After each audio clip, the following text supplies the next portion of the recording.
है यो देशको प्रधानमन्त्रीको जति हक लाग्छ यो माटोमा त्यति नै तपाईको हक लाग्छ यहाँ उभिने हरेक व्यक्तिको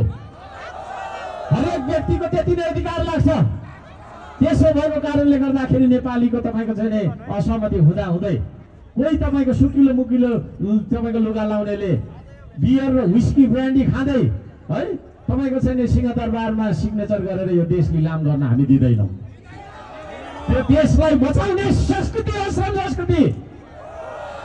जबसम्म हामी आफै गरेर खाँदैनौँ अरूले फालेको टुक्रामा पालिन्छौँ तबसम्म हेपिने रहन्छ विदेशीले। त्यसो भएको कारणले आफ्नै पाखुराको दममा यो देशलाई बनाउनु पर्छ भन्ने चेतना हो श्रम संस्कृति।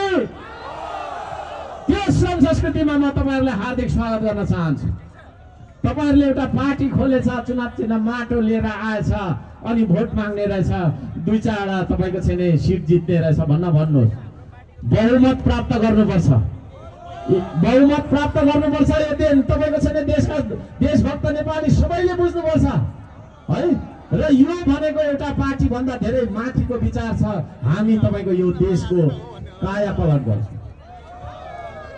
हाम्रो सरकार बनिसकेपछि स्कुल हामी 3 दिन मात्रै खोल्छौँ भन्दा धेरैले अहिले त पचाए पनि सबैले समर्थन गर्नु तपाईको लागेको छ।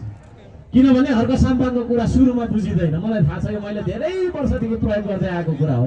सुरुमा बुझ्दैन, फेरि केही महिना पछाडि केही दिनपछि त्यही यति मिठो लाग्छ सबै कुरा लाग्छ।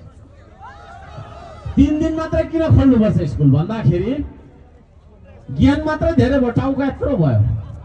मैले अघि के भने टाउको मात्रै ठुलो भएर हुँदैन, हात खुट्टा ठुलो हुनुपर्छ होइन हो। हाम्रो उत्पादन छैन, हाम्रो निर्माण छैन।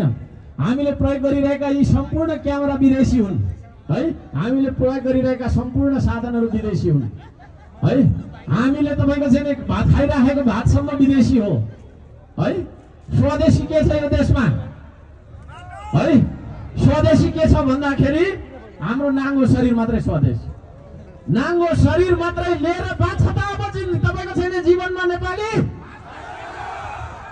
हामीले खाने घाँस, हामीले लगाउने कपास, हामी बस्ने बास, हाम्रा सेवा सुविधा सबै नेपालमा उत्पादन हुनुपर्छ कि पर्दैन? अनि इन्जिनियरले चाहिँ खाली यत्रो तपाईको यत्रो भोल्युमको किताब घोकाएको छ है। एउटा सानो रिक्सा बनाएर भन्यो भने हाम्रो मेकानिकल इन्जिनियरलाई आउँदैन है। आउँछ है? एउटा सानो बालकलाई उसको नाम भन्न आउँदैन होइन। 10 केजीको किताबको भारी त्यही गरेर बोकेर गइराखेको हुन्छ हो कि होइन? हाम्रो टिचरहरू फेरि कस्तो ए फर एप्पल बी फर बल मात्रै भन्छ। ए फर एरोप्लेन त हुन्छ नि भनेर पढाउनु नि छैन है। भोकेको मात्रै छ, टिचरै त्यस्तो छ है। सृजना हो शिक्षा। क्या शिक्षा भनेको अरूको फोटोकपी हो र? हर्क साम्पाङले बोलेको